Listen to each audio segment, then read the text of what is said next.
6:15. Can we stand for the Pledge of Allegiance, please? Allegiance to the flag of the United States of America and to the republic for which it stands, one nation, under God, indivisible, with liberty and justice for all.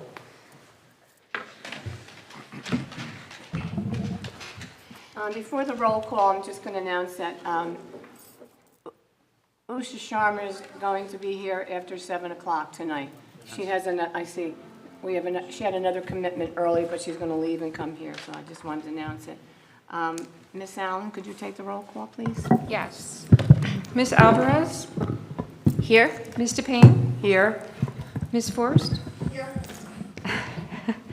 Mr. Marazine? Here. Dr. Peck? Here. Mr. Pirro? Here. Ms. Ratner? No? She's walking in? Okay. Yeah, I forgot something to report. Okay. Ms. Sharma will be late. And Mr. Tufano? Here. Mr. Zeichner? Here. We have a quorum. In accordance with the provisions of the New Jersey Open Public Meetings Law, the Monroe Township Board of Education has caused notice of this meeting to be published and electronic notice provided by having the date, time, and place thereof posted August 12, 2026 at all schools on the district website, filed with the clerk of the municipality. Pursuant to S. 4654, a public notice specifying where Board of Education meeting notices are posted can be found on mycentraljersey.com. Ms. Allen, you said August 12th, but it says August 13th. What should it be? What you read up top, it says August 13th. What I read, mine said August Is it the 12th or the 13th? Oh. The 13th?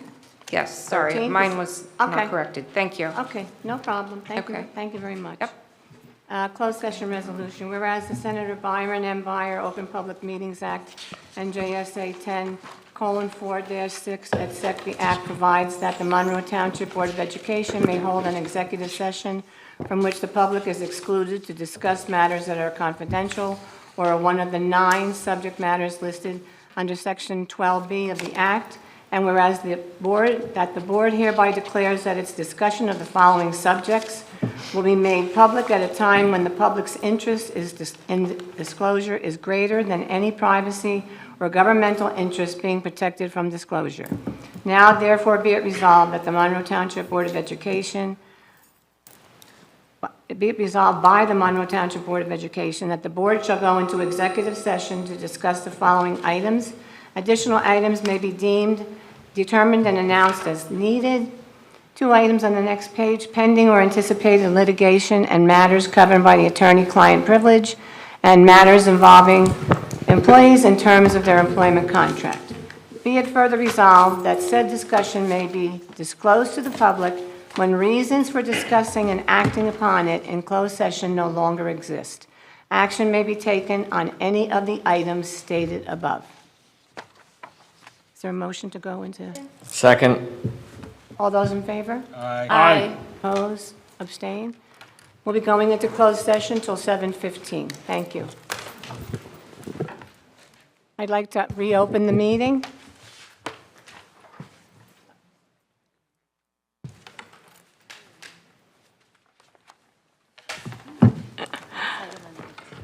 The next item on the agenda is approval of minutes. Public Board of Education meeting, July 15, 2026. Do I have a motion? Motion. Second? Second. Is there any discussion? All those in favor? Aye. Opposed? Abstained? Closed session meeting, July 15, 2026. Have a motion?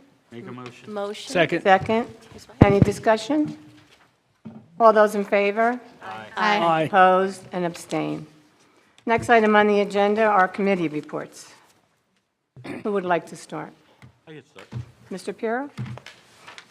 The Building and Grounds Transportation Committee met on August 11th, 2026, here in the Media Center at 5:30 p.m. Present was myself, Mr. Payne, Dr. Lehman, Ms. Alvarez, Mr. Tague, Ms. Martyr, and Mr. Marazine was remote, and Ms. Alvarez.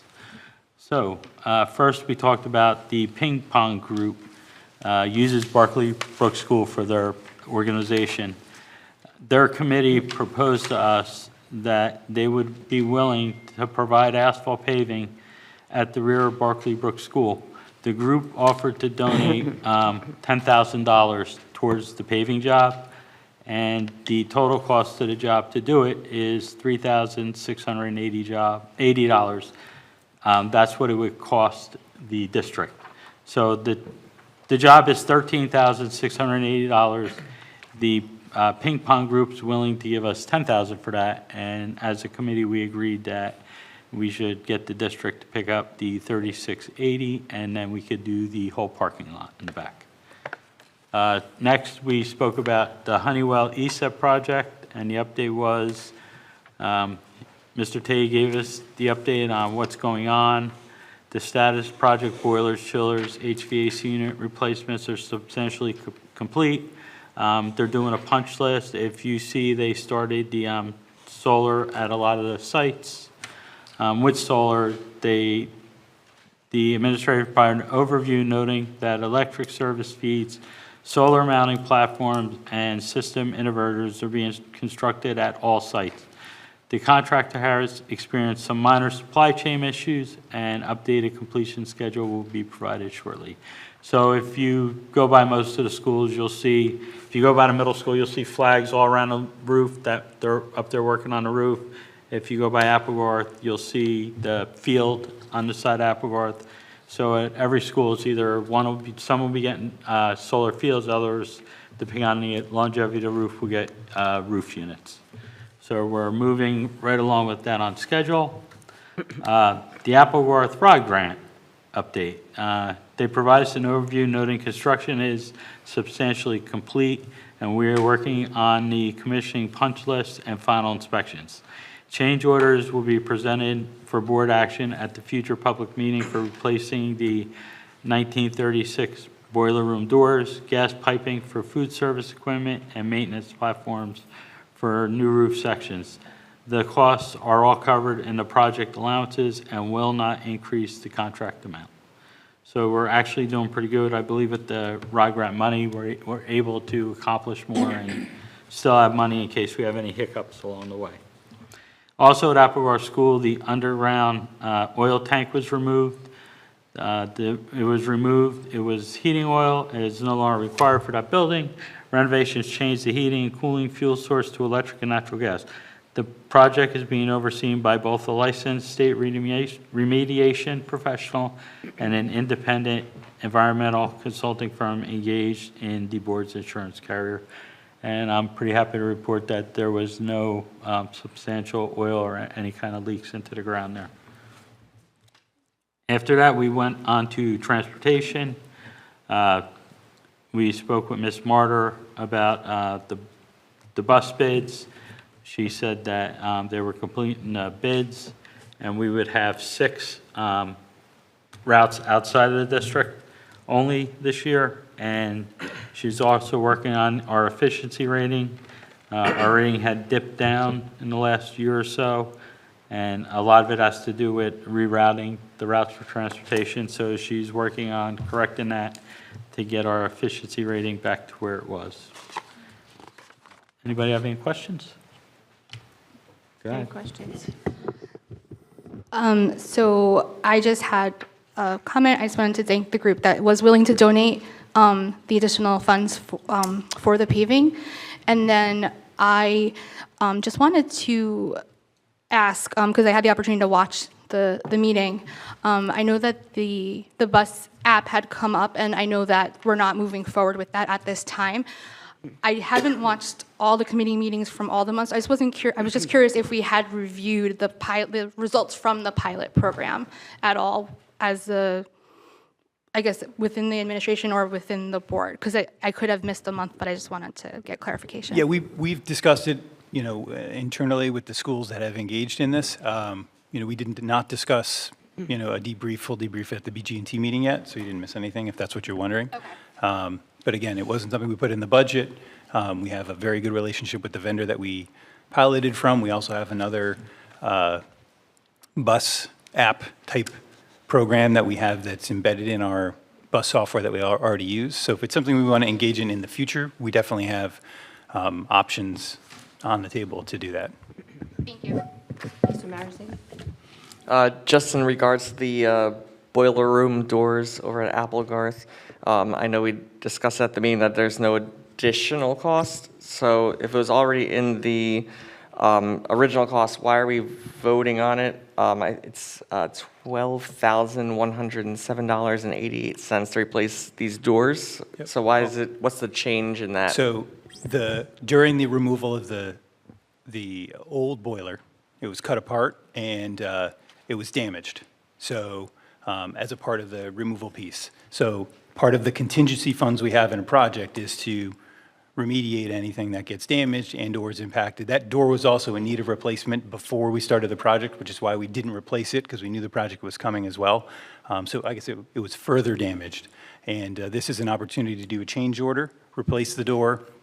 And similarly, we're using the money to pave over where the tank came out. So there's projects that are embedded in the ROD grant project that are now, as we complete, we're finalizing. Mr. Tague discussed that in the meeting. We are still under budget across the board and with the entire project.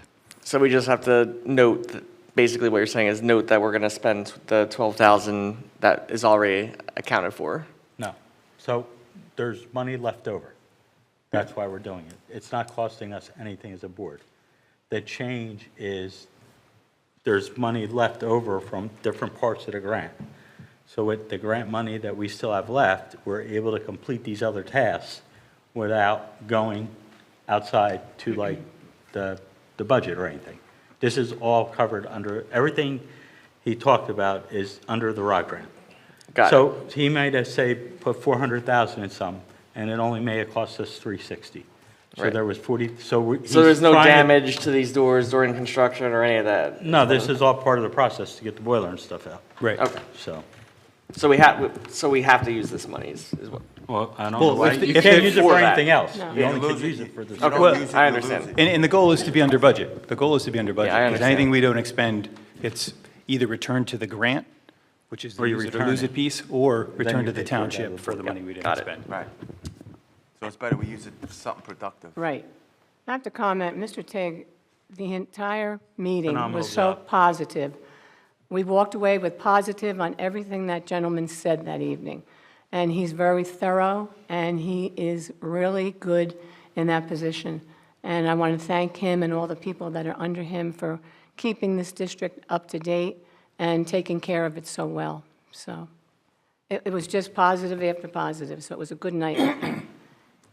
Ms. Ratner, do you want to go next? Sure. So I have two committees to report on. The first, I'll do the LACE committee. So the Legislative Advocacy and Community Engagement Committee met on August 11th. Board of Education members present were myself, Ms. Forst, Ms. Sharma, and Ms. Depine. The district administration was represented by Dr. Lehman and Mr. Meralda.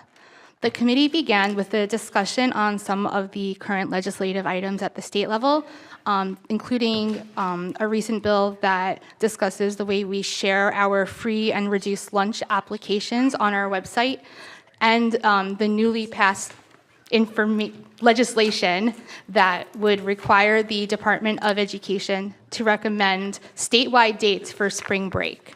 After this, we discussed our district's social media usage. Mr. Meralda shared the great news that our district page has recently passed 4,000 followers. So congratulations to everybody who has made that page engaging and shared information. And from what I learned, we're up to 4.1 now. So we're on our way to 5,000. We discussed the various ways to share information as well as links to get this information with the various groups in our community. There was also a discussion about creation of a separate page specifically for the Board of Education, which would allow the board just to share specific fact-based information with the community. Ms. Forrest and I have been discussing with board counsel if there is a way to do this in a responsible and objective way, and if so, then how to move forward with that. We then reviewed the way that parents can get back to school information, as several parents had shared that it would be helpful to get certain parts of information earlier, such as school supply lists. Just for public knowledge, our grade level list can be found on each of the school's websites, and please feel free to reach out to that school if you have any questions. Finally, we discussed our Citizens Advisory Committee. This was formed approximately 1.5 years ago, and members of this committee have provided great feedback on various topics, including our strategic plan, Portrait of a Graduate, as well as the recently created ACE program.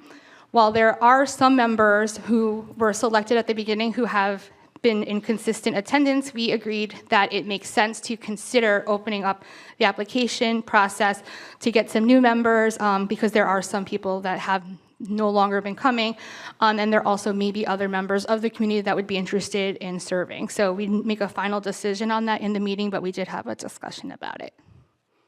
Is there any question for Ms. Ratner? Okay, thank you. Do you want to do policy? Sure. Okay.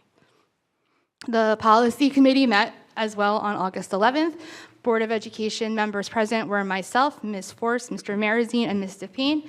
The district administration was represented by Dr. Lehman. The committee quickly discussed 2 policies, regulations that are being abolished as they are now being incorporated into other policies. We then had a detailed conversation about the student use of internet-enabled device policy that was recently shared over the summer from Strauss-Esme. This policy restricts students from utilizing their cell phones from bell to bell to ensure that academics remain at focus. We've discussed this at length, but this was from a state law that was passed, and we were waiting for guidance, and we finally did receive some guidance that there would be no further guidance at this time, essentially, and then the policy and regulation. However, aside from no longer being able to use their personal devices, with exceptions, because there are certain reasons, such as exemption for medical reasons or things like that, students will be allowed to utilize their phones or other internet-enabled devices on the school bus during field trips and at after-school activities. The consequences for these violations are separated.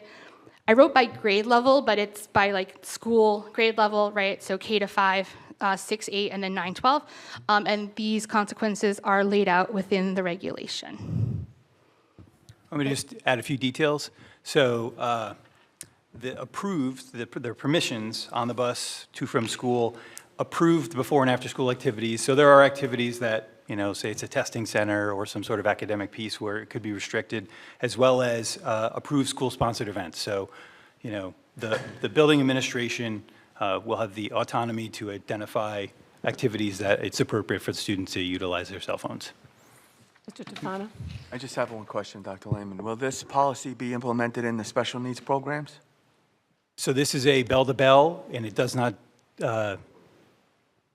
discriminate against any student. So if there's a student, for whatever reason, whether they have an IEP or a medical condition or some other exemption, they will go through the process. There are many students that use devices that have IEPs. It's already written in their IEP. So what those exemptions look like, we certainly put in place, similar with medical pieces. Very common is a diabetes monitoring tool is on the cell phone. So each case will be reviewed as the students either go through their 504 process, their medical plan process, both of which are annual, as well as, if necessary, and again, many students that need a device for their IEP already are assigned a device on the district side, and this does not restrict district-assigned devices. Thank you. Yep. Does anyone else have any questions for Ms. Ratner? Okay, thank you. Charlie, you want to do curriculum? Sure. The curriculum committee meeting was held on August 12th from 6 to 7 p.m. Presents were Dr. Lehman, Gail DePayne, Carmen Alvarez, Kate Ratner, Dr. Amanda Peck, Susan Gasco, Danielle Drust, Dr. Kelly Roselle, Jen Roden, Zach Morata, Samantha McLeod, Jael Snyder, and Charles Zeichner. 18 curriculum documents were submitted. Mr. Zach Morata reviewed the first two, which were business technology and computer applications, followed by marketing education, all at the high school level. Yale Snyder subsequently introduced 11 curricula. At the elementary level, these included kindergarten art, kindergarten general music for first grade, physical education, health for grades K through 3, and instrumental music for grades 4th and 6th in the middle school. At the secondary level, they encompass concert band and honor treble chorus for grades 9 through 12, digital photography for grades 10 through 12, ceramics and sculpture 2 for grades 10 through 12, ceramics and sculpture 3 for grades 11 through 12, care and prevention of athletic injuries for grades 10 through 12, and physical education and health for grades 12. Danielle Dress presented the science curriculum for kindergarten and grade 4, followed by Dr. Kelly Roselle's review of the Italian 2 and Honors Italian 3 document for grades 9 through 12. As each supervisor and director presented the documents, they emphasized the purpose, scope, and sequence, as well as how the documents interacted with each curricular area. They also highlighted how the documents applied to future learning and development of proficiencies. Each speaker emphasized how various skills applied to the specific area and also had cross-curricular application. Some of these applications dealt with foundations, research, and career paths within our society. Other areas dealt with problem-solving, exploration, wellness, and healthy relationships. Questions were addressed as needed throughout the presentation. Additional information is available in the curricular video meeting for August 12th, hosted on the Monroe website at monroe.k12.nj.us. Thank you. Thank you. Does anyone have any questions for Mr. Zeichner? Okay, thank you. Ms. Alvarez? Okay. The Finance Committee met on Wednesday, August 12th, 2026. Present at the meeting were Dr. Lehman, Ms. Allen, Dr. Peck, Mr. Piero, Mr. Zeichner, and Mrs. DePayne. The committee discussed the recent GovDeals transportation sale. The total for the 8 buses that were sold was $221,610. Thank you to our transportation department for doing a great job maintaining our buses. Ms. Allen provided an overview of grants for the current school year. Monroe received $273,402 in ESSA funding, supporting academic programs, professional development, English learners, and technology, as well as approximately $1.35 million in IDA funding for special education, the majority of which will be used for out-of-district tuition. Dr. Adam Lehman also announced that Monroe was awarded a competitive climate literacy grant with details of the project to be presented at a future curriculum committee meeting. Next, the committee interviewed the projected budget timeline for the 2027-2028 school year. The timeline is projected because the statutory deadlines are not released by the state until December. The board will establish its overall budget philosophy in September. In October, we review enrollment numbers and staffing needs, and administrators begin to work on their budget rounds. State aid figures are released in February, usually a couple of days after the governor's budget address. In March, the board will present a tentative budget, and then the public hearing for the budget occurs in April. Finally, the committee held a general discussion on the healthcare cost nationwide crisis. Rising employee healthcare costs have become a serious problem for school districts throughout New Jersey. Ms. Allen said the administration is already reviewing Monroe's healthcare claims experience and exploring alternatives. One possibility discussed was the school health insurance fund. Monroe previously had a loss ratio so high that other carriers were unwilling to insure the district, but Monroe now appears to be in a better position. If the district qualifies for SHIF, it could potentially benefit from lower and more stable health care rates. That concludes my report. Does anyone have any questions for Ms. Alvarez? Thank you. We got all the committees, correct? Thank you very much for your committee reports. We're on number 8, public forum, agenda items only. If anyone would like to come up and speak, please do state your name and where you live.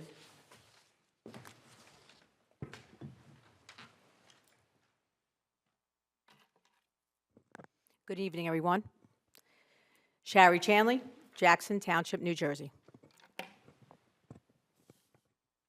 I am here tonight to set the record straight for the students, staff, and community I've proudly served for 23 years. On May 5th, 2025, the board took action that resulted in my placement on administrative leave with pay. I believe that action was taken in response to my unwillingness to follow a directive that I believe was arbitrary and capricious.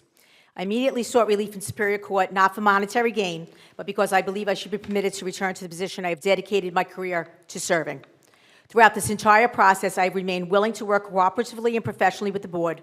I have repeatedly sought a resolution that would allow us to move forward in the best interest of the district.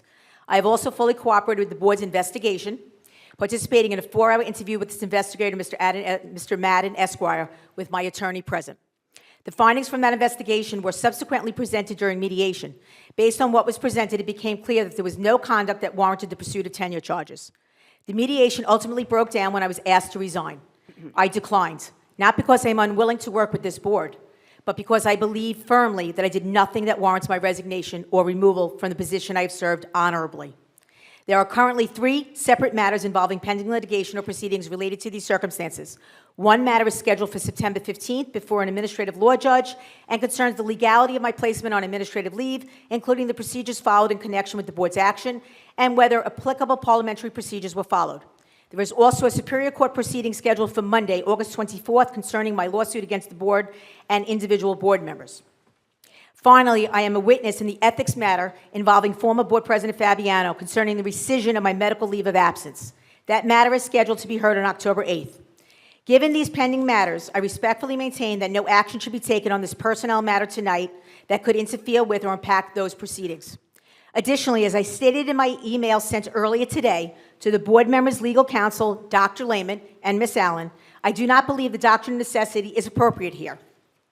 This personnel matter does not meet the standard required for the doctrine of necessity to be invoked. I respectfully ask that it not be used as a means to proceed with an action that is otherwise affected by these circumstances. I have now been on administrative leave for more than a year at a substantial cost to the taxpayers of this community. Throughout that time, I have remained ready, willing, and able to return to work and fulfill my responsibilities as superintendent. I want to be very clear about something. I am not standing here because I cannot work with this board. I am standing here because I believe in this district. I believe in the role of the superintendent. I believe in the role of the board and the superintendent, and that they can work together professionally and constructively for the benefit of our students, staff, and community. My goal has never been conflict. My goal has always been the success of Monroe Township schools.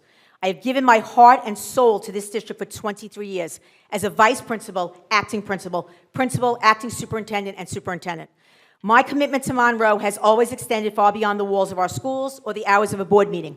I have been present at Eagle Scout inductions, charity walks, cultural events, school activities, and countless community events. I have built relationships with families, students, and educators and community members because I genuinely care about this community. For 23 years, I have tried to embody what it means to be a Falcon. I am proud of the work I've done here. I am proud of the educator and leader I've become. Despite everything that has happened over this past year, I've continued to conduct myself professionally and remain focused on the students and staff of Monroe. I've done nothing that warrants further investigation of the pursuit of tenure charges, and I remain ready, willing, and able to resume my duties as superintendent. Tonight, I am simply asking for the opportunity to return to the work that I love. I'm ready to come back. I'm ready to work collaboratively. I'm ready to put the past aside and focus on what matters most: our students, our staff, and the future of Monroe Township schools. I don't want to spend another day fighting about the past. I want to get back to work and continue doing great things for the students of Monroe.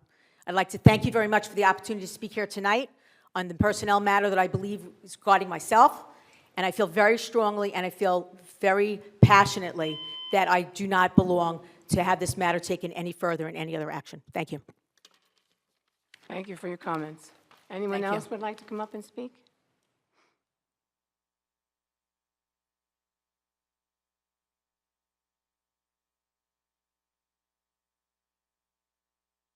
Hello, my name is Robbie McGuire, and I live in Monroe Township. I've come before this board before, and I respect everybody on this board, and I would like to start by saying that I am with the understanding that the law about the cell phones in school and the internet devices in school, I understand that is a state law, and that law cannot be changed by anybody on this board. However, what can be changed and what can be decided on is the punishment that is received for being caught with a cell phone or a device using the internet.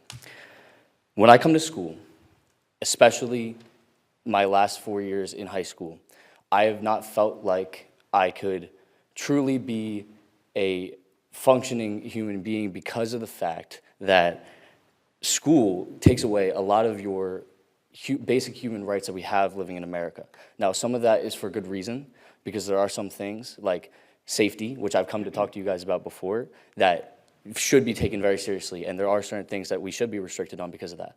However, there are certain things like freedom of speech and things of that nature that are taken away from us on a daily basis. And again, those things are things that take a long time to change, but I come here and I feel like I'm walking into a prison, and then I go out there and I also feel like I'm walking into a prison. And it's very unfair towards me and the other students, because I know a lot of other students feel the same way. And we are forced to learn from a curriculum that is set up for a lot of students to fail, in my opinion, especially creatives like myself. And there's so many things on our plates, and then there seems to be added more constantly. For example, the bathroom passes, right? That was so that kids would not meet up in the bathrooms, and you know, the electronic passes were set up in place so that that type of thing wouldn't happen, but it still does happen.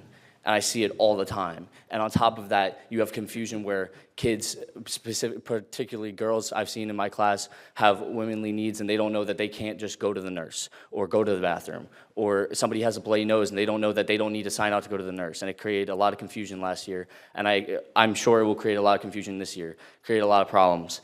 And at the end of the day, kids who don't want to learn at school, especially with having the iPads that we have, they're going to find ways to not learn. They always do it. I see it happen all the time around me. And there's not a lot people can do, and you guys can do, except find new ways to make these kids want to learn. And I believe that if you enforce strong punishments on this law, not that I don't think that cell phones should be used in school. I don't think that at all. I just think that if you try to push this and try to be like, oh, you know, well, we're going to suspend you if we catch you with your phone or things like that, it's going to push kids further away from wanting to come to school, wanting to learn, and wanting to be in the classroom. And I think that's the opposite of what you guys as the Board of Education would want. I would also like to mention that there's nowhere for students to really, a lot of other schools in this state have a place, have a time period or a place where students can take a break, like with study hall and things like that. Our school specifically does not. And lunchtime is that only break that we really have. And again, this is the law, so you guys can't really do anything about that. But even now, that's being taken away from us, where like we can't really do, and it already has to an extent, but we can't really do anything that we want to do or just take time to relax during that time. So all I'm asking is for you guys to be generous and for you guys to be thoughtful of the fact that students here, or at least some of the students here, do not want to feel more so, and that you guys have added to our plates with more stressors and more things to worry about. All right, thank you for your comments. Thank you very Time much. is up. Thank you very much. Anyone else wanting to speak right now during this time? Seeing none, we'll go to the Assistant Superintendent report, where he goes into the Superintendent report. Sure. I'll back-to-back the reports. So just to give everyone a highlight, we are geared up and ready to go for opening day. New staff orientation is Monday, so we're looking forward to welcoming, for the most part, many, many leave replacements. We are not hiring a tremendous amount of new staff, but our leave replacements are new to us, so this is an opportunity for them to become oriented with the building and the technology and the curriculum and all the resources that they would need. We have our orientations going on, freshman orientation. We have wrapping up our summer programming. The ACES program is occurring this week. We finished our summer credit recovery programs, our summer enrichment programs over the past few weeks.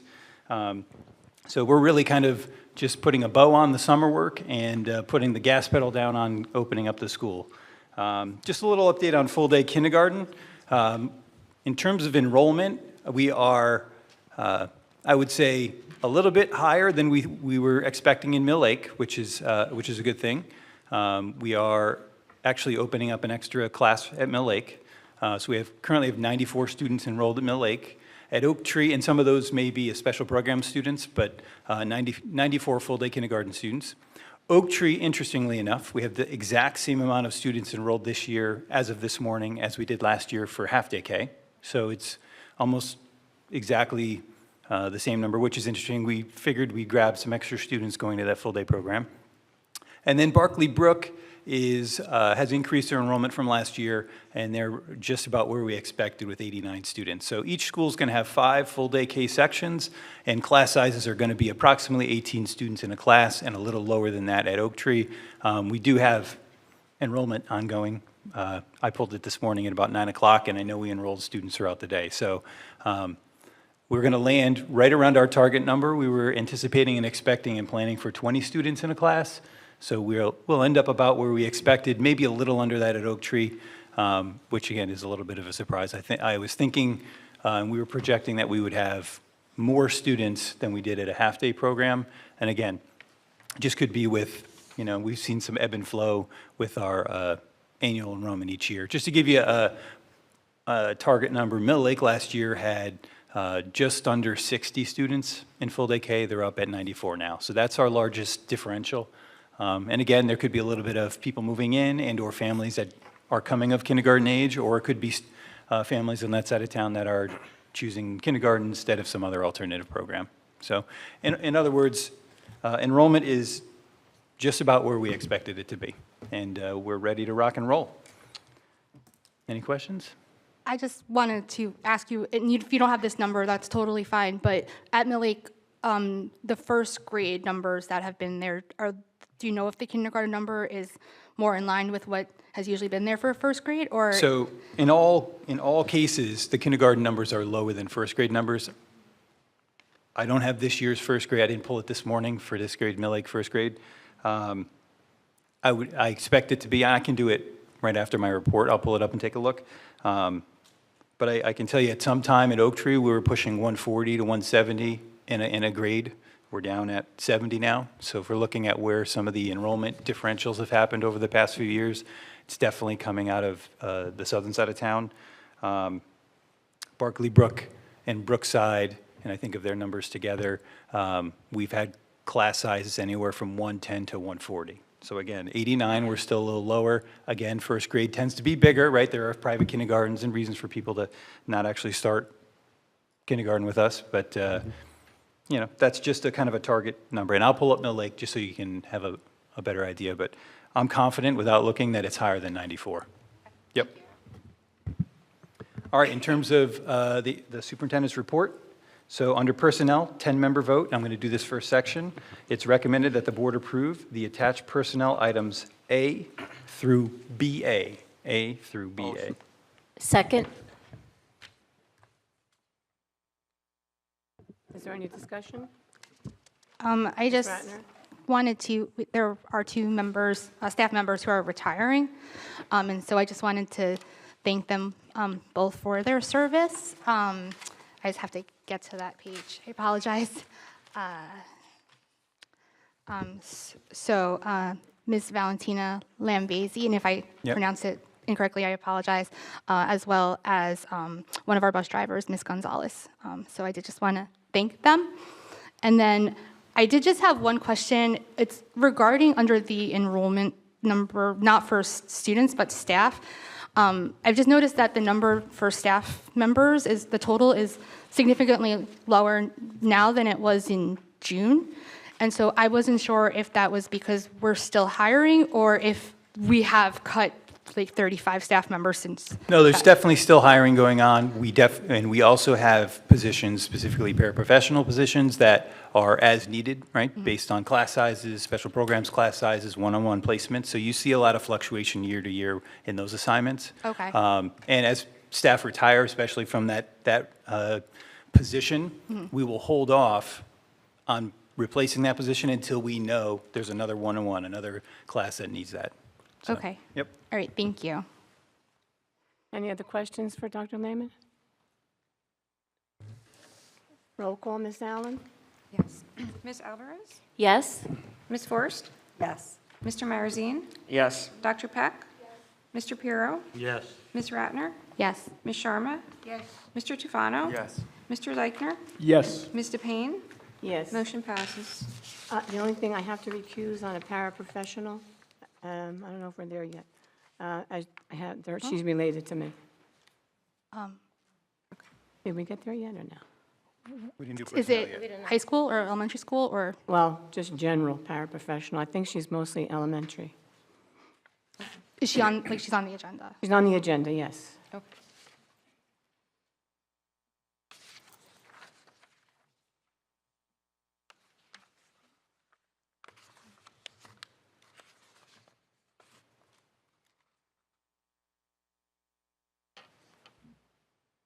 So that concludes my 10-member personnel vote. Okay, thank you, Dr. Lehman. Mr. Weiss? Thank you.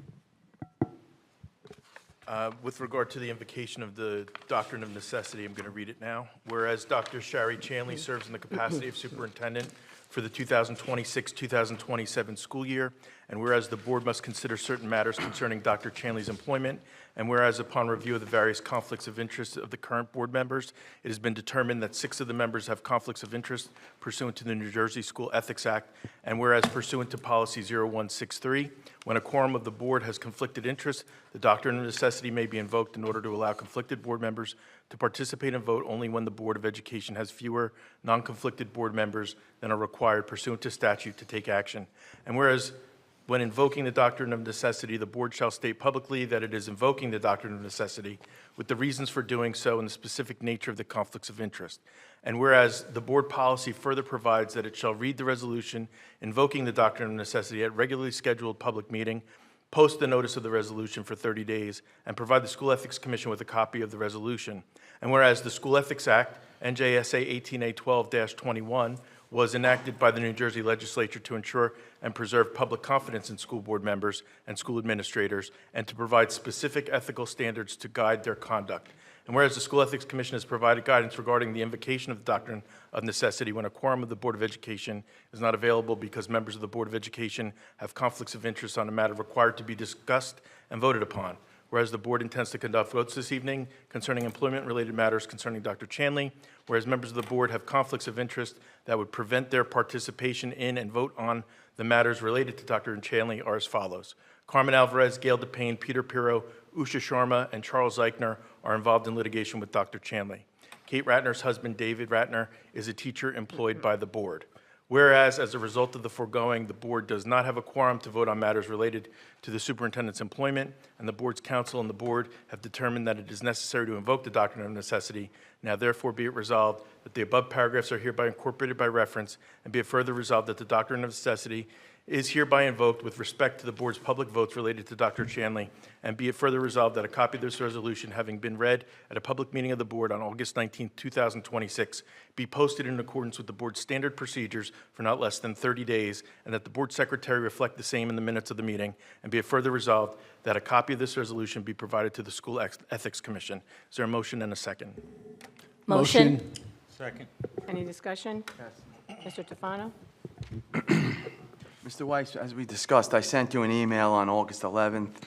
I think you usually do answer my emails. I'll say that to the public, but I think you misconstrued one email to the other, and I'm going to ask you some questions now that were on that email. I wanted to know whose idea was it to hire this special investigator, special counsel to investigate? Yeah, we're voting on the doctrine right now, so we have to approve that. Yeah, this is about the doctrine, so I want to ask these questions before the vote on the doctrine.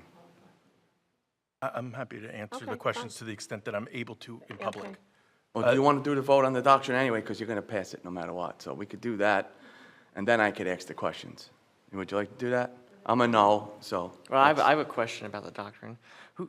Wait, I think, Mr. Tufano, is your question? No, let have him to ask do his with the questions. doctrine? My questions will be after you illegally Mr. indoctrinate, Marazine and then Ms. illegally Mr. evoke Marazine, this you have a question doctrine. for Mr. Weiss about the doctrine? Who's been sending that we've been invoking the doctrine to the School Ethics Commission every time? If I'm not mistaken, Ms. Allen has been doing that. Okay. Ms. Ratner?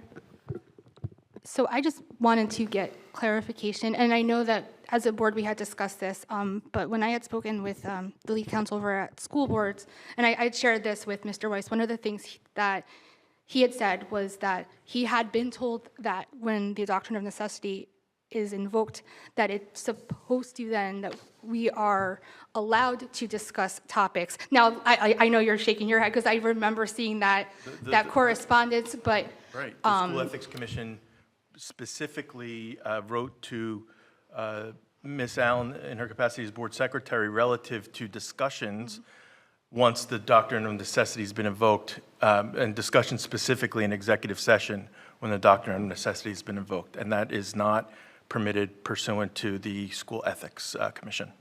Okay, because I will still just say, again, and I've said it before, it is very hard to make decisions on things when we cannot discuss them in private, discuss them in public. And I understand that that's what they had shared, but I feel like the School Ethics Commission itself is giving conflicting guidance, and so I feel like perhaps that's something that the LACE committee can consider and raise to the extent that that's a problem. And, you know, I'm being real serious here. No, he's right. He's right. I'm laughing because I remember you saying that. I remember you saying that about another topic last month. But no, I agree, because I think it's important whether they fall under legislative or not that there's clarification, because all school boards and, you know, assumptively there's other school boards that are asking New Jersey school boards for advice and being told what I was told, which is different than what we were told.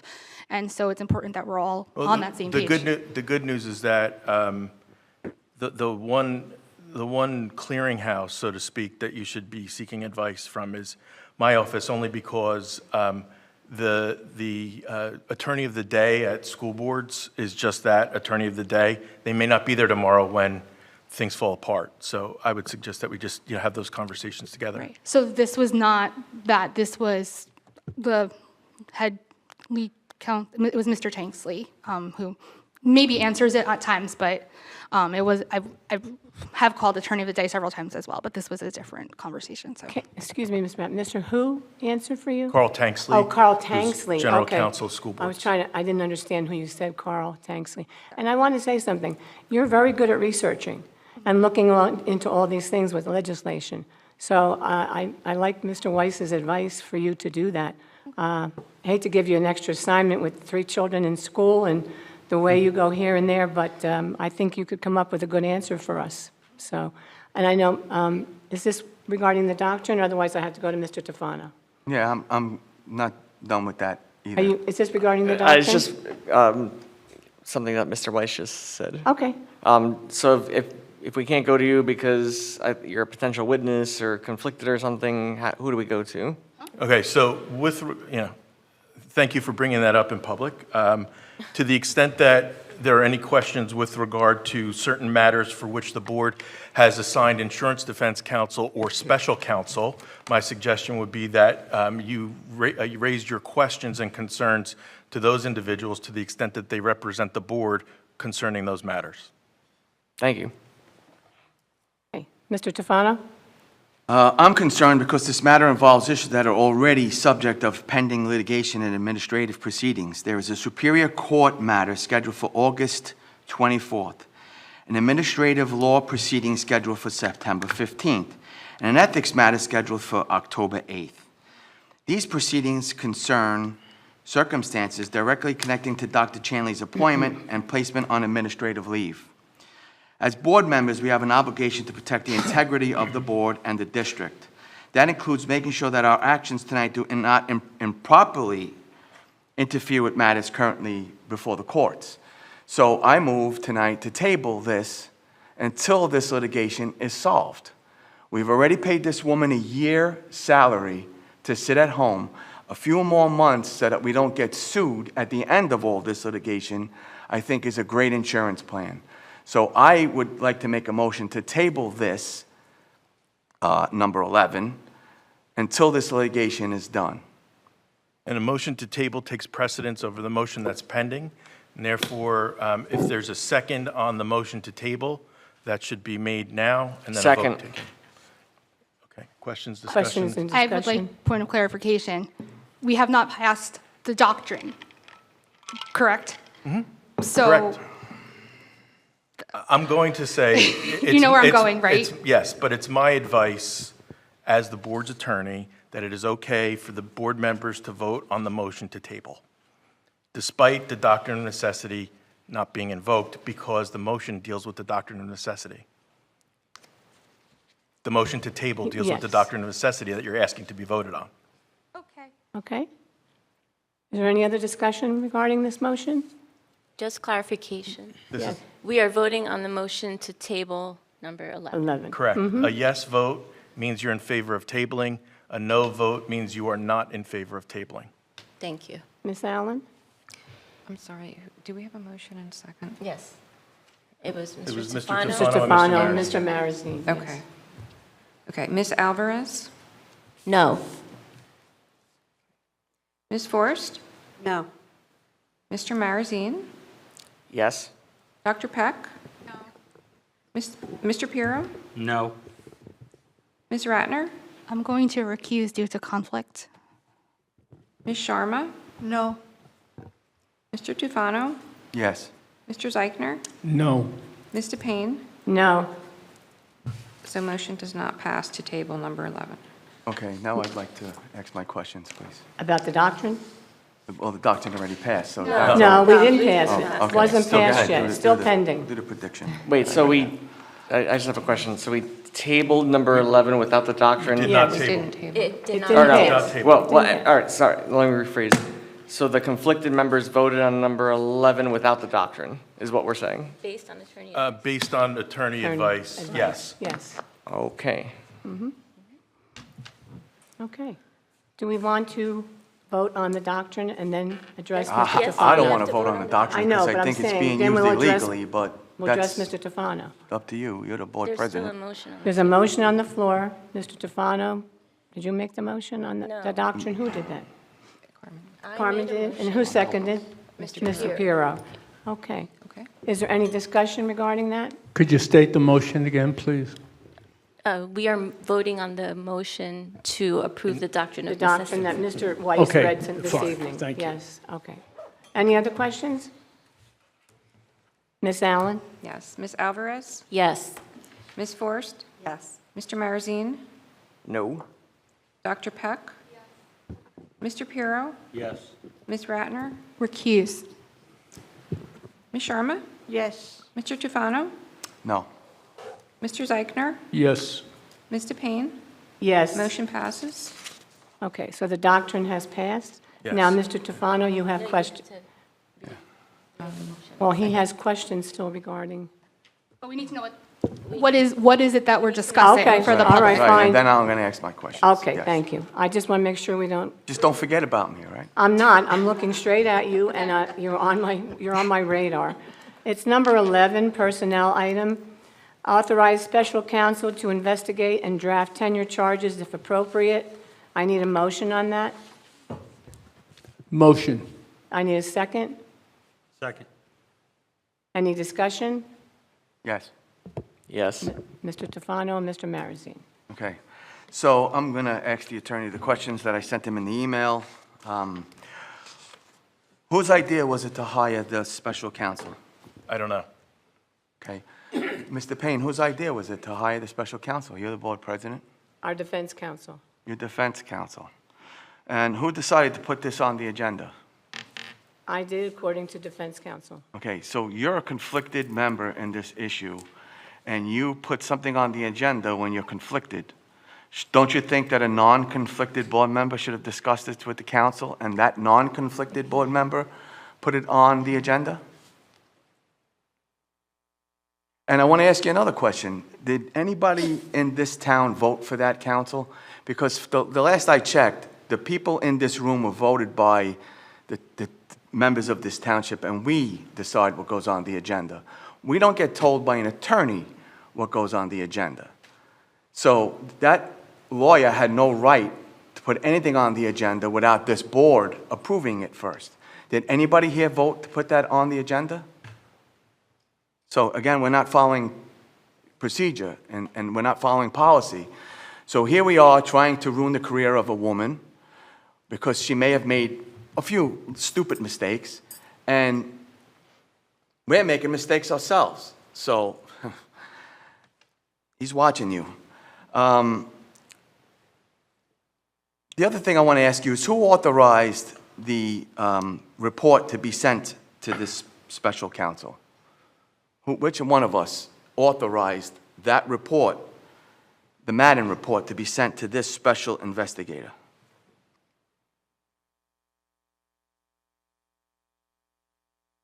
Nobody knows?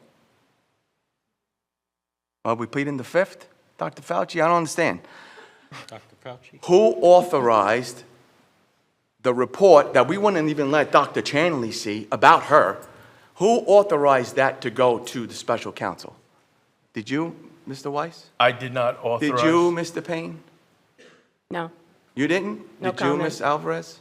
no comment. So no comment? What do you mean, no comment? No. It's a public meeting. What do you No, mean, I'm no saying no comment? I comment don't in understand. What does that mean, no comment? Is it a secret? If I can, just for No, a no, minute. no, you can't. I asked her. Who did it? You know, you're the board president, remember? Yeah. Who sent that report that we wouldn't even let the woman sitting right there see her own report? We held it like it was top secret, but we gave it to a special prosecutor without board approval. Who did that? A personnel issue, and it's attorney-client privilege. Come on. You got people out here that want an answer from you. We want to hear attorney-client privilege. That's not attorney. I said some people, not you, okay? So I would, as a board member, as a sitting board member, I want an answer. I want clarification. Who sent that report to the investigator? Because as far as I know, that report was supposed to be private. I didn't vote for it. Did you vote for it? Did you vote for it? I recuse. It's a No, yes I or did no. not- I did not Okay. vote for Did you it. vote for it? Nobody here voted for that. So whoever sent it, I hope they weren't conflicted. Because we didn't authorize that as a board. We need to follow rules here. This is not just get that woman in the back. We don't do that here. We have to follow the rules. I came out after closed session when you all kept it a secret with the woman's permission, and I told the community why we were firing her after 23 years of great service. And what did Mr. Zeichner do? He filed an ethics charge on me. Well, guess what? I'm going to be filing on you or whoever did send that report to the special counsel because I didn't vote for that, and I'm a board member. That's number one. Now you got my blood pressure up. You happy?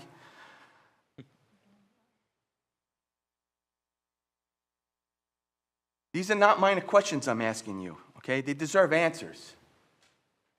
From everything I am seeing, it seems to me that you and certain board members are trying to ruin Chanley's career by all means necessary. You're not following rules, you're not following ethics, you're not following procedure, you're just a gang. You're a gang. That's what you are, you're a gang. You're not following any of the rules that we all have in place for years. You're not following the rules.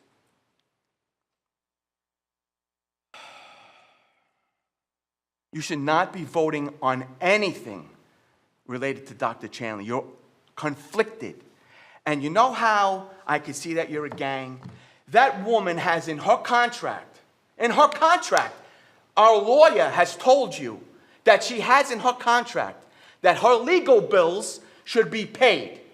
And every meeting, at the beginning of this meeting, Mr. Pirro was going over the bills and said, well, we're not voting for that, we're not voting for that, we're not voting for that, because you're a gang. You're not following the procedure, you're not following her contract, you're being spiteful, because it's get her no matter what. We're not fucking follow any rules here. Could you refrain from language like that in open meeting? If you want to hear language, I'll tell you language, okay? We're not playing by the rules. And this woman's 23-year career is being ruined.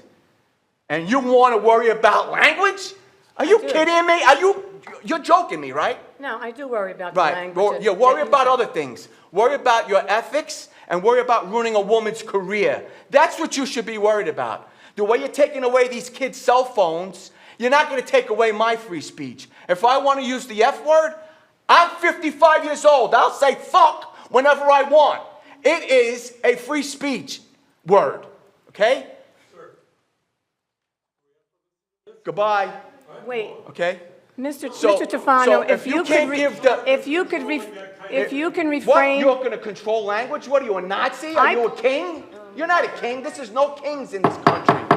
Mr. Tufano. Bang that please- on your head. That's where you should bang that. Okay, first of all, that's not I'm necessary. done. I'm done. You're done?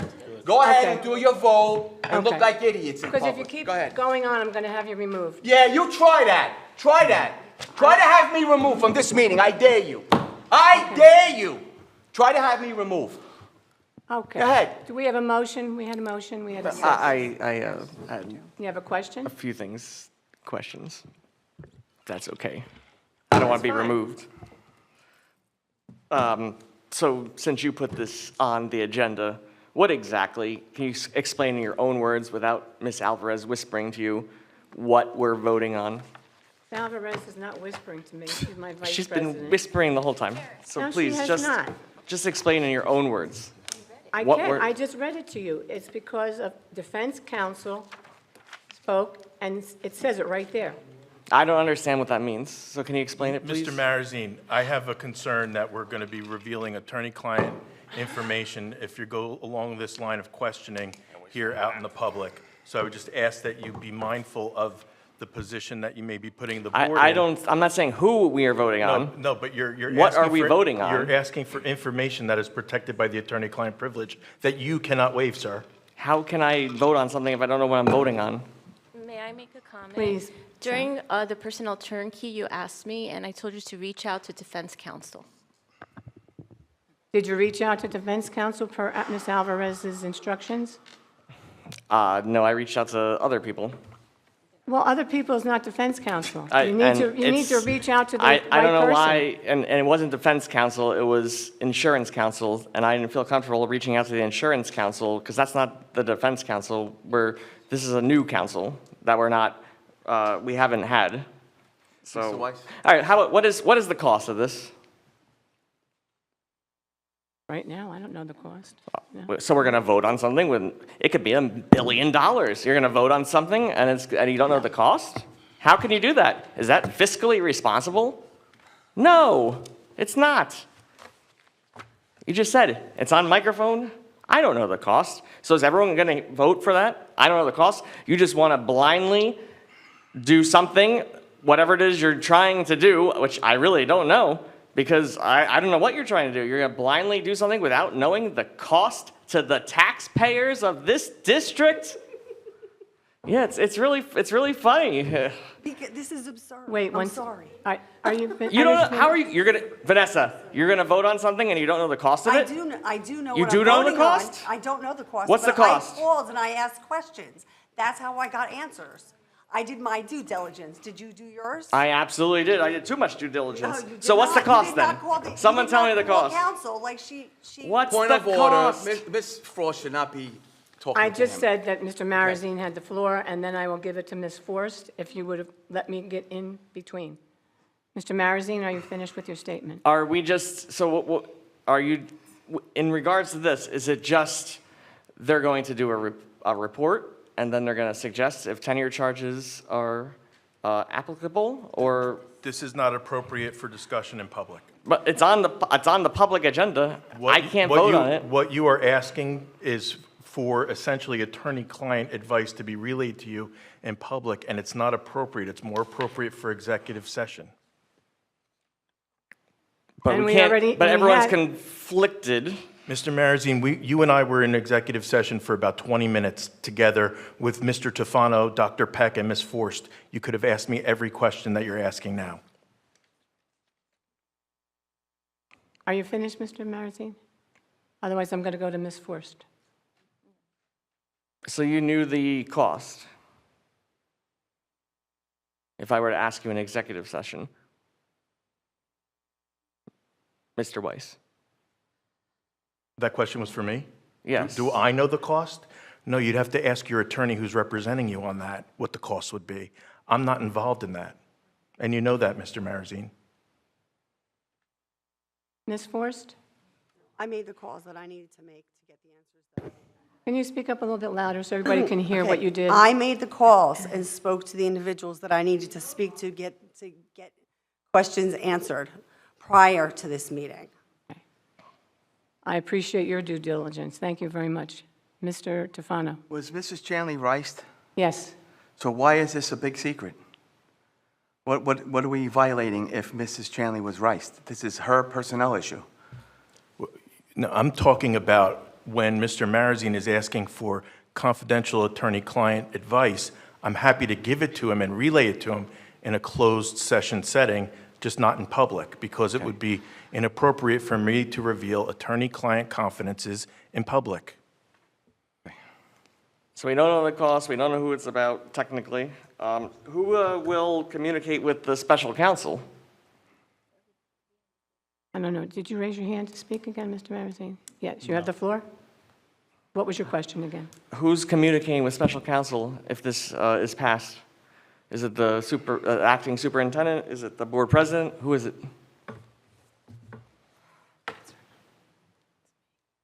Is it the board's secretary? Mr. Marazine, I'm guessing that you'd have to get that advice from the special counsel who's been retained by the board. Attorney-client privilege. Do we have a roll call now in this motion? Yes. Ms. Allen, please. Thank you. Yes. Ms. Alvarez? Yes? Ms. Forrest? Yes. Mr. Marazine? No. Dr. Peck? Yes. Mr. Pirro? Yes. Ms. Ratner? Recused due to conflict. Ms. Sharma? Yes. Mr. Tufano? No. Mr. Zeichner? Yes. Ms. DePayne? Yes. Motion passes. Thank you, Ms. Allen. You're welcome.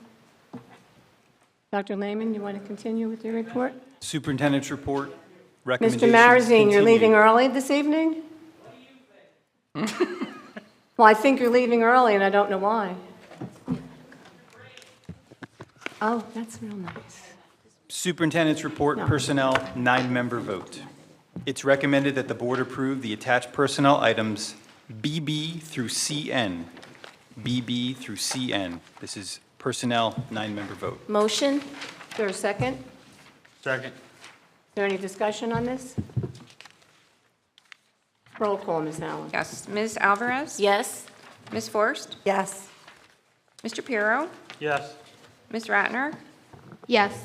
Ms. Sharma? Yes. Mr. Tufano? Yes. Mr. Zeichner? Yes. Ms. DePayne? Yes. Motion passes. Board action, 10-member vote. It's recommended that the board approve the attached board action items A through S. A through S. This is the 10-member Is there a vote. second? Second? Any discussion? Second. Oh, Ms. Alvarez said second. I got it. You were close. It's all good. Is there any discussion on this? Yes, Ms. Ratner. So on letter N, is it? Sorry, I'm in a different year. Letter N, I believe it's the Title IV funding for a training. I was just curious, I guess, what Title IV encompasses for that funding. And then my follow-up question was if it's possible under that funding to get HIB training as a board, or if this is strictly for So this is staff. specifically staff-related, and it's, in this case, this is an HIB training, so it's staff professional development, and it's kind of an umbrella piece. HIB training for the board, we can certainly engage school boards in. And then we could also, I could have a conversation with Mr. Weiss, and I'm sure we could, engage his firm in some form of training as well. But I would start, our starting point for board training is school boards. Thank you. And then I did just want to ask, because I know I sort of gave a summary of what we discussed in policy, but after hearing, from one of the members of the public, if you could just share a little bit about the policy for the internet-enabled devices and sort of the Sure. different levels of the consequences. So we'll be pushing out a user-friendly pictorial document that represents the multiple levels of engagement in terms of the cell phone policy. And where there is no flexibility in terms of using them at lunches and things like that. There is opportunities for special assessments or special special accommodations, whether you have, like I said, a medical issue or an IEP or something. There's a process to go through and have those accommodations considered and potentially implemented. When it comes to consequences, we have a progressive, and it's as advised, a progressive consequence piece, and it's specifically required to be outlined in the regulation. They noted that it should not be this specific cell phone, personal internet-enabled device piece should not be integrated into the code of conducts yet. They want to let the year go through, and my guess is after they decide they want to make tweaks to the policies or, at the state level and then trickle down to the schools, we would eventually embed these into our code of conducts. But in all cases, the first 3 steps, the first 3 occurrences involve warnings and parent notifications. At some point, there's a parent pickup for the second offense at the middle school. In the third offense, it's a parent pickup with a meeting with administrators. So there is a progressive piece. By the time we get to 4th, 5th, 6th offenses, it switches from, it's not about the cell phone anymore. We've had conversations about listening to the directions, listening to the adults, you've met with the administrator, so there's a progressive piece that comes on that. And oftentimes, if we get that far down the road, there's other things going on, discipline and behaviorally, that would require, more progressive discipline. But the first 3 pieces involve a warning and parent notification with parent pickup and things like that. So again, we're not looking to, hang anyone out to dry, right? To use a slang expression on the first offense, right? We want to support students if they need it for a reason and they don't have that accommodation yet. It's a warning, and we get the process started for your accommodation or for your modification. So again, this is about supporting the students, supporting, and if we had the ability, we've had these conversations, and the clarification that came out in the summer, the most glaring one was, we had every intention of allowing students to keep the headphones on and listen to music from their phones at lunch and in the hallways. That came through mid to late July as no, that's not allowed, that's not an acceptable exception. So again, we have a progressive philosophy. We've had one-on-one devices for a long time. So this isn't about banning the phone. This is about we're complying with the law. We're providing flexibility for before and after school activities when we want our students to be able to engage with their families and their parents. This is thoughtful, this is well-designed, and it's compliant, and that's what we're looking for. And any changes that come down the road from the state, and based on their guidance of don't put it in your code of conduct yet, I would expect them to probably tweak things along the way, and we'll have to respond to that. So does that kind of cover what you're looking for? Yeah, no, definitely. Thank you. And again, this will be going out very soon, and it's very user-friendly. And it's, again, K through 8, we have not had cell phone issues at all. The kids are storing them in their backpacks from the beginning of the day anyways. They're in their lockers, they're in their cubbies. We haven't had a systemic issue, and we really haven't had one at the high school either. The biggest change at the high school is hallways and lunchrooms. They still got to be stowed away. That's the most significant change. Everything else is very status quo. And then just really quick, because I know I had discussed this with you, the music component. I know you said that they were That's something working we're on a exploring. solution. Yeah, it's something we're exploring about passing, say, an app through to let the students use on their iPads. We just need to make sure whatever gets passed through doesn't have what is, being, regulated by the state, right? If there's a chat feature embedded in a music app, then we have to think about that. So, All right, okay. thank you. Yep. And Ms. Ratner, I found out yesterday when I visited my son's high school in Highland Park that Mr. Bush was there speaking to all the administrators, and I asked Mr. Weiss if they do that, and his, Yes. Yes. They could, like Dr. Lehman said, they can come and speak to us on HIBs, any kind of things that we'd like to hear from our council. They would be willing to come and speak to us. And also, we can get Mary Ann Friedman to come in, too. I've been know. trying to get her to come Unfortunately, her daughter is not feeling well. So I texted her a couple of times, and she hasn't responded. Usually, she's right on the money. So I know that we can get ethics or whatever the board would like to have, any kind of discussion with our field rep from School Boards Association. We can do that in September, bearing all what's on the Right. agenda. 'Cause we haven't had anyone, for a little while, Right. and I know we've discussed this, Right. but if she's unable to come, then maybe there's somebody else at school boards who can do it. I feel like there's certain topics where I feel like I could use either a refresher or, Well, updated information. Send me, anybody, if you'd like to know, send me topics, and I will definitely, and Gwen Thornton was just appointed over Middlesex County, so now she's over Marianne. And Gwen Thornton's been there, quite a few years. I knew her when I was in North Brunswick, so now Gwen is going to be over Marianne, who's over us. So if you want to look her up on NJSBA. No, I know her. I You was know- just trying you to know understand. So Gwen. is she our new field rep, or is she just No, supervising she's Mary not the Ann? new field Okay. rep. She's supervising everything Got from it. Middlesex County. Okay. Okay? So if anybody has any things they'd like to have brought up, we can get a hold of Mary Ann, have it done. We usually do it like, an hour, 45 minutes before a meeting in public, and I think it'd be a great idea. I did mention ethics, even the civility resolution, which we all signed, and I got a note back from Dr. Purnell that he was, or was it Ray Pinney, that they were very, very happy with the idea that that Monroe Township, Middlesex County, passed their resolution on the civility issue. So I hope we continue to keep up with the civility things that I read that night and continue that throughout the school year. Okay. Anyone else? Do we need a motion? Did she do a motion? I lost track. Yes, we did. Yes. So, Ms. Alvarez? Yes? Ms. Forrest? Yes. Dr. Peck? Yes. Mr. Pirro? Yes. Ms. Ratner? Yes, just recuse on letter A for Dr. Lehman and Mr. Snyder.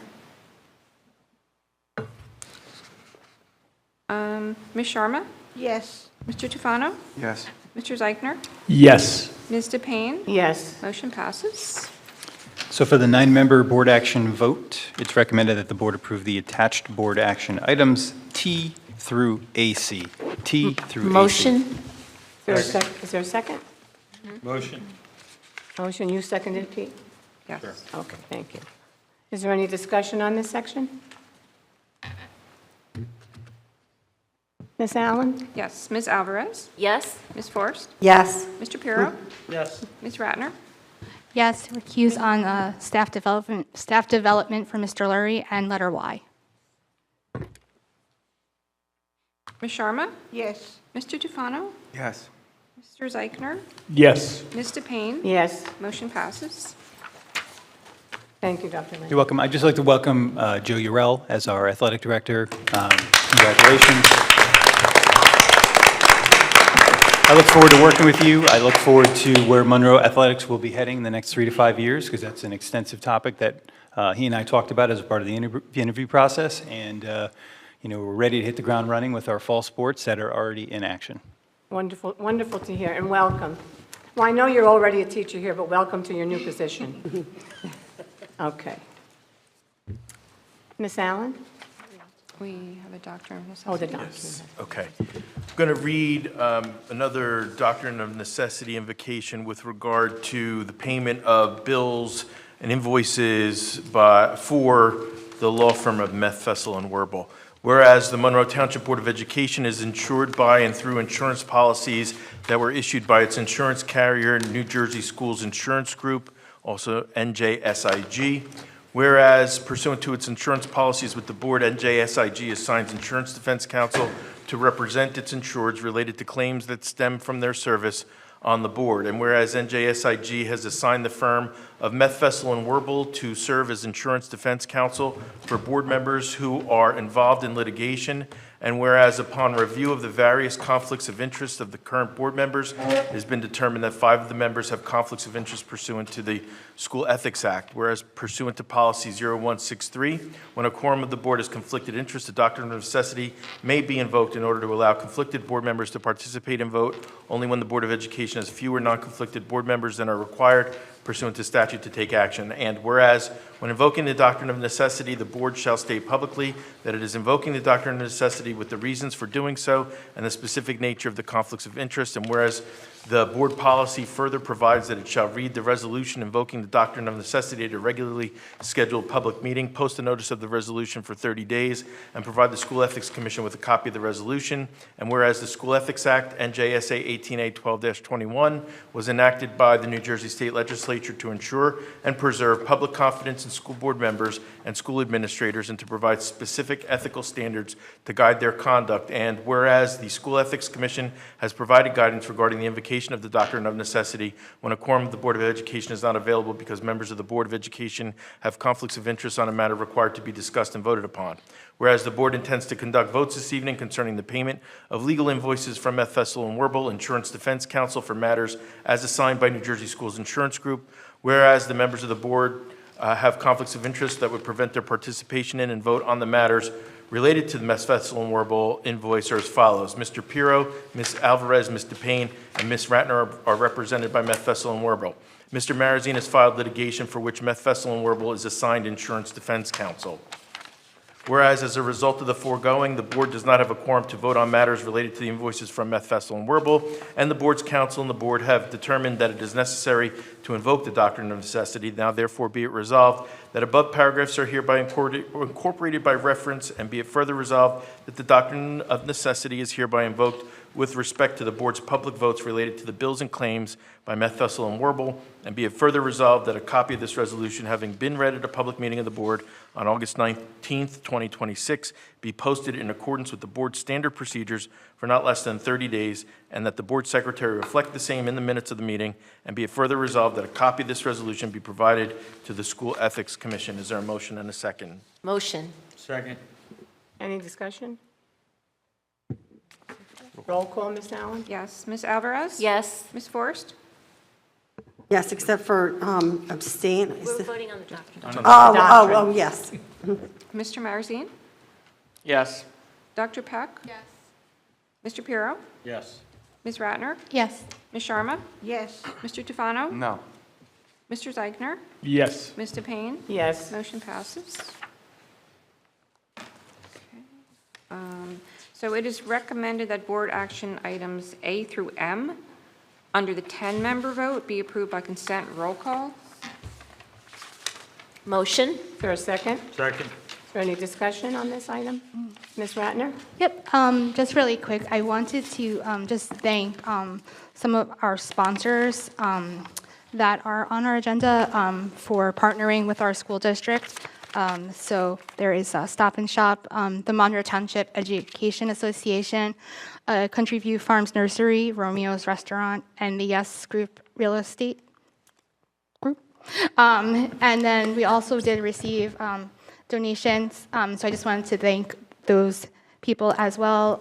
So we received a donation of a DNA discovery system from a current student who won an award and donated this to the school, which I thought was really cool, as well as a donation of a $1,000 gift card to the drama club. So thank you to everybody for your donations and your sponsorships and partnering with us. It's wonderful for all the donations. Thank you, Ms. Ratner. Anyone else? I just have one other quick question. Yes. And I apologize for not asking this in my email. The Cure Arena, do you know if the rate for the graduation is the same as it has been in years past, or was there an increase? So, okay. So, this year, the rate is $18,500, and plus they have added, well, last year it was $16,500. This year is $18,500. They have added, this year is the first time, the Mercer County Improvement Authority, who owns the venue, is implementing a parking buyout fee to cover the cost of police and security. who assists with traffic management That was during the, the graduation. So that amount is $6,000. Oh, so that's in Yeah. addition to the That is in 18,000? addition. Wow. Because I know 2 years ago, we were initially looking at Rutgers, but Yes, then that's correct. the rate had They went up. had gone up. So, Yeah. okay, so I was curious if Yeah. it was So there now, but this is obviously still lower. Yeah, and it's been very low there. I mean, we've been pretty lucky the last 5 or 6 years. I mean, it was 16.5 last year, 16,000 the year before, 15.5 the year before, 14.3, and 13.8 before the year. So it's been, we've been pretty lucky to have gotten those lower amounts, compared to the Rutgers, which was almost $43,000 when, at that point, like 2 years ago. So it's And just, will probably they more. be helping with parking with the $6,000 fee? Well, So just to address that, and I spoke to Dr. Higgins about that, they were already engaging in conversations regarding the expectations around what next year would look like before we saw this, and now the expectations are raised because we do know it gets busy, we do know it gets confusing, and it takes time to get in. So if they're going to change the way we're looking at this, we have definitely different expectations about the way our experience is. Mr. Marazine, your hand was next. Knowing that the price went up, did we go out for bid, for 3 bids, looking for other local arenas, or are we just paying it to pay it? And who's responsible for that? So this has been looked into by the high school, and they have looked at This year? this, well, I think 2 years ago, they looked at Rutgers, Jersey Mike's Arena, which was $42,000. They also looked at Ocean First Bank Center at Monmouth University, but that's a much smaller venue. It's only 4,000 seats. There's limited availability. It's further away. So this is really the most cost-effective venue. It has been determined for the needs of our school. But we don't know that because nothing was done this year, is what I'm saying, right? It was not done this year. Okay, thank you. At the time that they did look at these, everything was well above this amount, this 24,000. So it's unlikely that they've decreased their costs, but I'm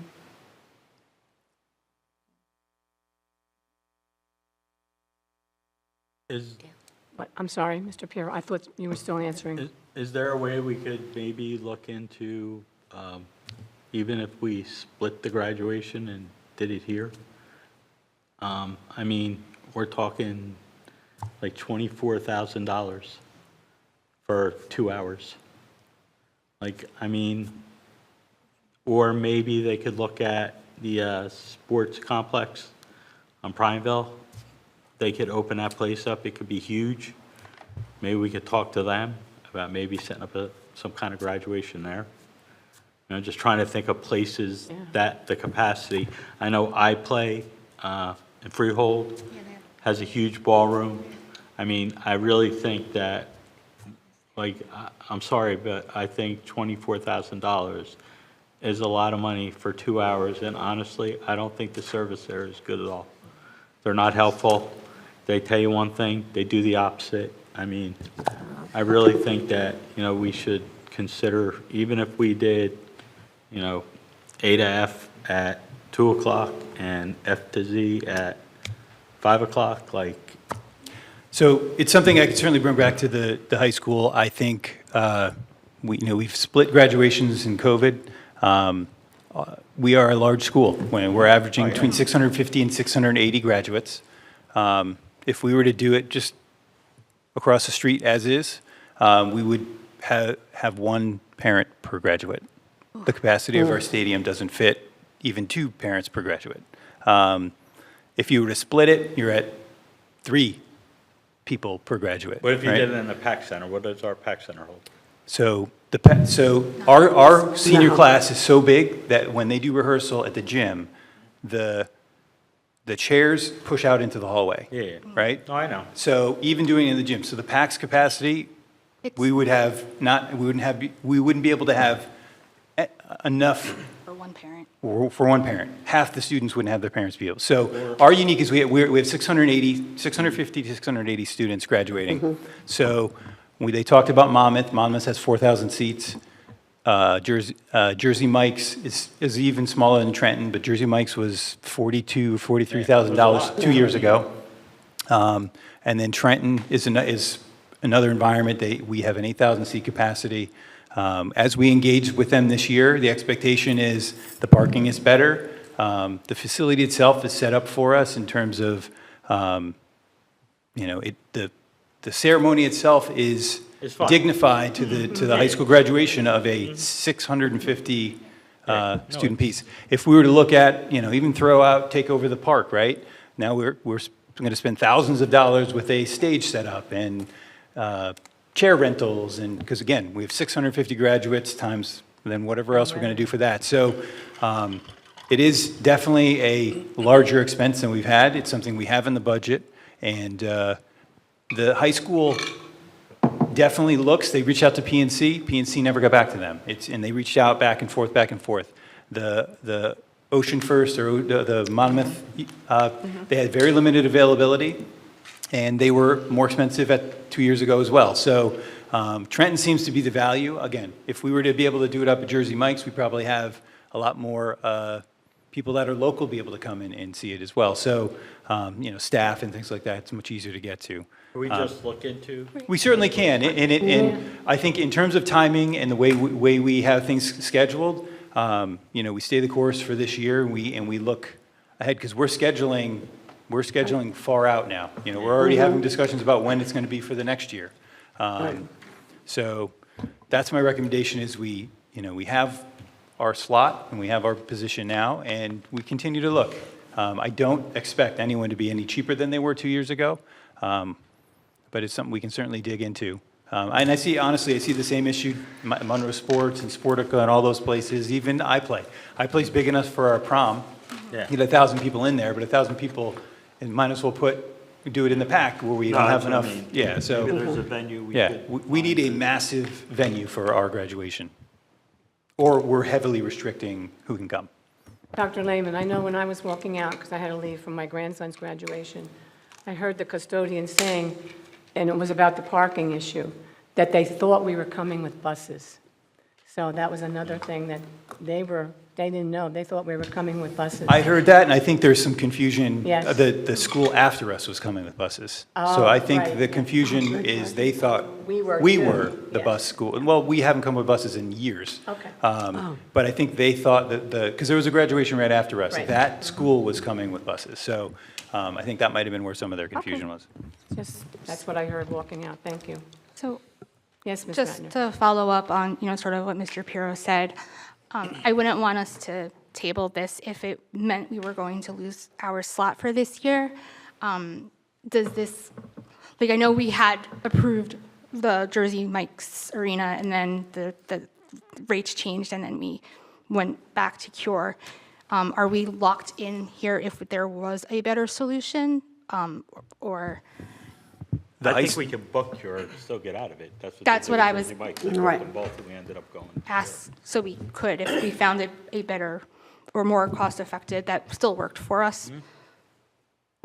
We haven't signed a document with, not Jersey Mike's, the Cure. Center. So that's to the extent of, I did not sign the contract, Ms. Allen did not sign the contract. But it's my recommendation that we're starting the school year. These kind of events are planned a year in advance, a year and a half in advance. So, we certainly can continue to look for cost-effective solutions. I would be hesitant to try and change something for this school year. And then I just want to thank you and Dr. Higgins for the help last year during graduation. I know it was hectic, but I appreciated the assistance that was given when needed. Any other questions? Yes, Ms. Yeah, because my understanding is the last day of school is determined by graduation, right? So do we already have a date? For this calendar school year? Yeah. Yep. Yeah, and it's so I'm already- saying but that's what I'm saying, but we don't have one for the next one. When do we get that date? We I'm just we curious. start working on the calendar. We're actually starting tentative. Right. We're looking at everything now, but we typically approve it In the winter. I know when we in the winter approve it, but when sometime. do they get it, when do you get the date from Cure Arena, when the availability is? Right for- around after the holiday season. Oh, okay. Yep. Typically other early January. Any other questions? Yes. It's a different question. Under this, we have a motion and a second, right? Yes. This is for Ms. Allen. Ms. Allen, why are you recommending check number 17670? Why are you recommending to pay that? So that check, Just that particular check? oh, yes, that. So that particular check is being recommended because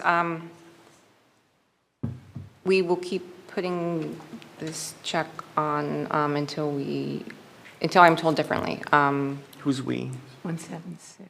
I will put this check on the bill list until I'm told that I don't need to. I've been advised by the attorney throughout this situation to include these checks on every bill list until, and I'm not privy Which to the attorney? information, but. Me. So Mr. Weiss told you to put it on? Throughout, yes. And I'm not privy to this information, but if there's anything to come out of it that would, where there's a decision where we would have to pay or not pay, then that would result in either paying it or removing it from the bill list, but that's not my call. What about check number 17671? Is it the same answer? It's the same answer for all 4 checks, if that's what we're looking at. All of the checks to, Yes. for Mr. Coy have been my recommendation for them to be placed on the agenda at each meeting. So you told Ms. Allen? I asked Ms. Allen to put them on the agenda, yes. I'm just clarifying. Thank you. I'm sorry, Mr. Tofano? Mr. Weiss, can you just tell the public why you suggested that these checks go on the agenda? Week after week, for month after month, 12, I think it's 12 or 11 or 12 months now.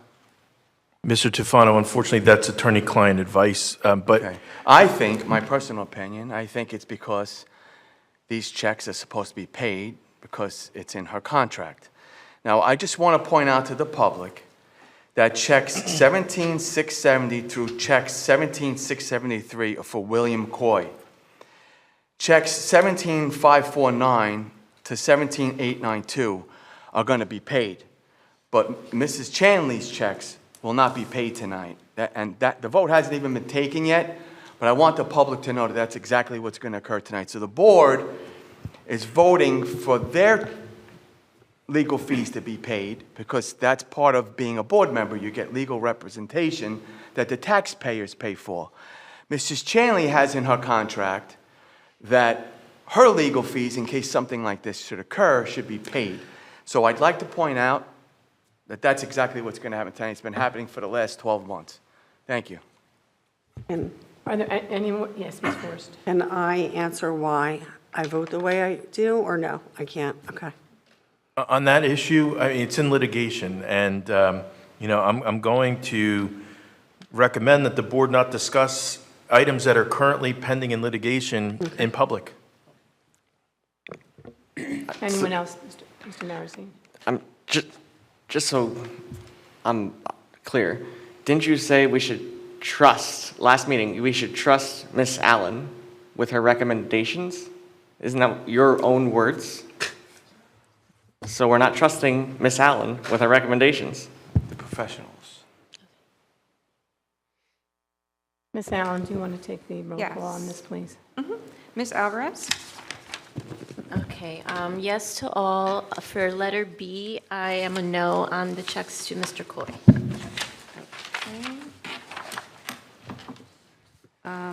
Ms. Forrest? Yes to all, abstain for checks 17670 through 17673.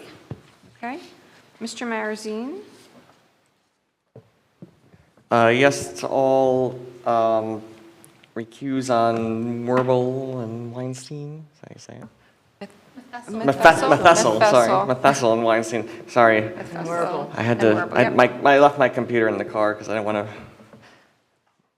Okay. But anyway, Yep. and then no on letter A1 to the Bush Law Group.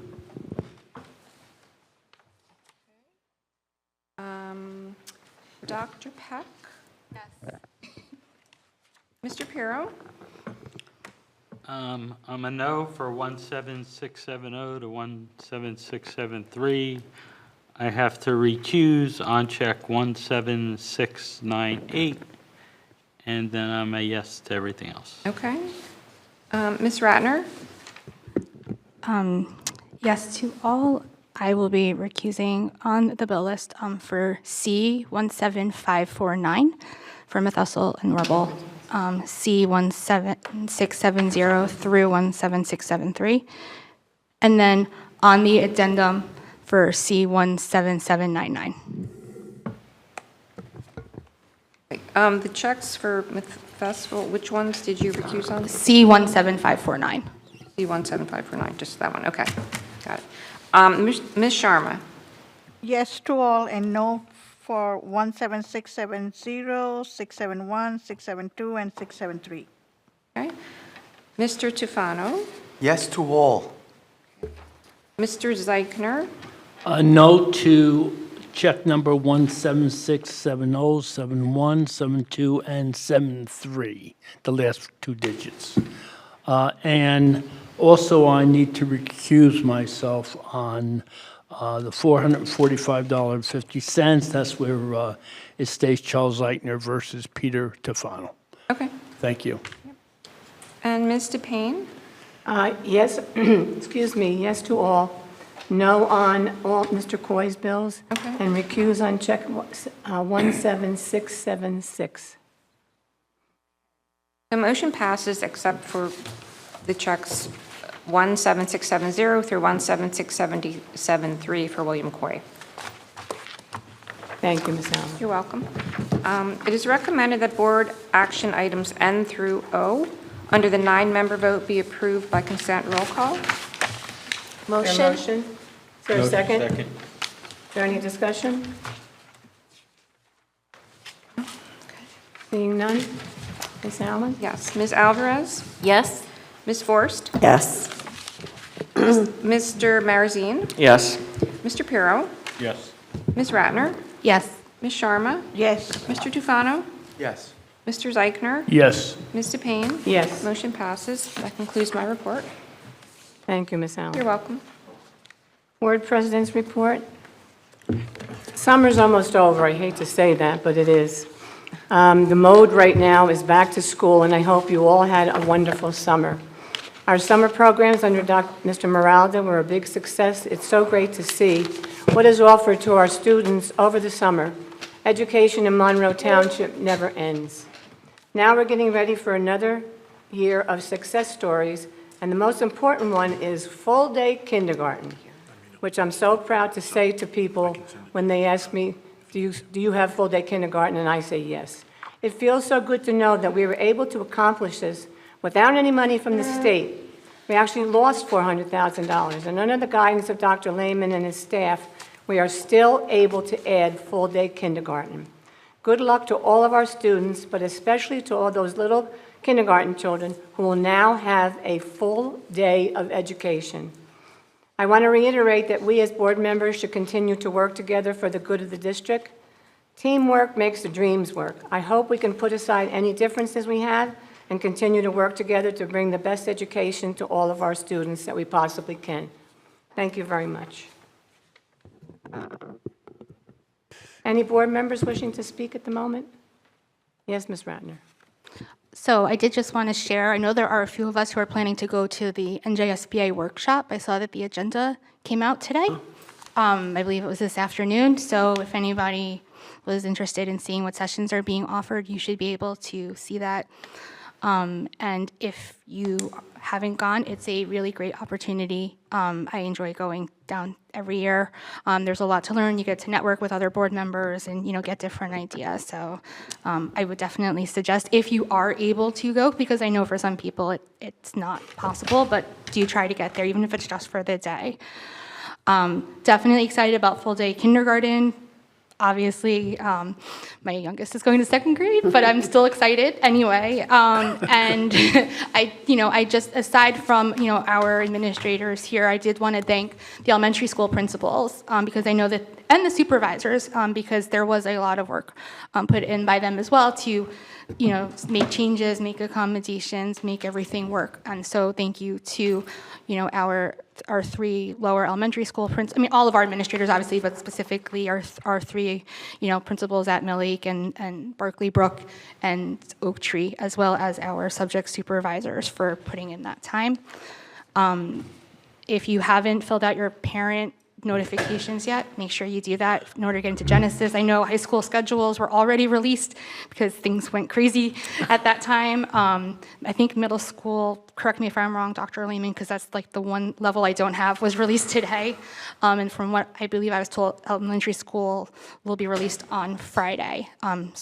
So I just wanted to confirm that and wish everybody a great upcoming school year. Thank you, Ms. Ratner. Anyone else wishing to speak? Ms. Forrest? Hi, I just want to say that, up until recently, I have gotten considerable positive feedback concerning, the board and how civil things have been and things are moving along. And I would hope that, considering all the, social media, the inaccuracies that are being posted and, incorrect information and things like that, I hope that it doesn't change, because I would not want the community to lose faith in us, because we're going in the right direction. Thank you for your comments. Anyone else wishing to speak? Okay, thank you, everyone. We're in the public forum. Anyone from the public, please come up to the podium, give us your name and where you live. Ken Chiarella, 116 Pergola Avenue, Monroe. This is outrageous. I can't believe what I'm seeing here tonight. Years ago, when I first decided to run for the board, it's because the board was broken, antagonistic, doing the wrong things, not open to the public. They kept a lot of things behind the scenes. And Mr. Weiss, the one thing that I did when I got on with our board is we fired your law firm. You better hope I never get on again, because I will fire you again. Sir, my law firm was not previously working here. With the Bush law firm? The Bush law firm has never worked here before. You should look that up, because they did work You may be here. talking about my partner, who may have worked at a different firm, but it's not our firm, sir. Our firm is only about 11 years old. It's the Bush law firm? Thank you. You're welcome. So as I was saying, this is disgusting. The two of you need to go.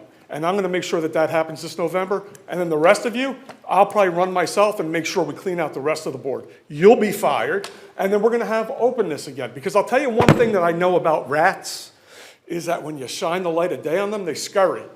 Ask Miss Allen how she has that seat.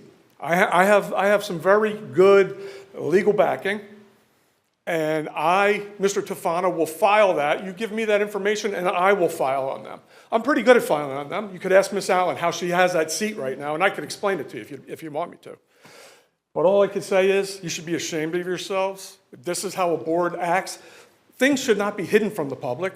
Things should be open and transparent, and you should be communicating to the public, not amongst yourselves in little angry cliques, little Fabiano call sessions and meetings and things like that. Get this through your heads. The Fabianos left because they couldn't afford to live here anymore. Why? Because people like you are raising their taxes so that they couldn't afford to live here. Even though his wife was on there, the biggest turncoat I've ever seen, made believe that they were going to do all kinds of great things for fiscal responsibility, and then got in and just took on this agenda of disgusting evil in vitamin sales, whatever the hell they're about. But now they're in Delaware. So good luck and good riddance to them. I invite any of you, you want to go to Delaware? Pack the bags. And I can tell you this, there have been a lot of threats and a lot of things going on with board members and people in the public who have spoken up. I defy you to send those same people my way. Defy you. Have a great night. Thank you for your comments. Anyone else?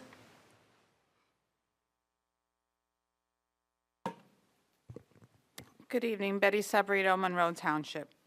I have come to speak as the leader of CPAG, the Special Education Parent Advisory Group, and while what I will say will sound repetitive, and it is, I'm going to continue to speak until our voices are heard and our students are receiving, every last one of them, an appropriate education that they are entitled to by law, because we cannot allow the district to repeatedly violate our students' rights.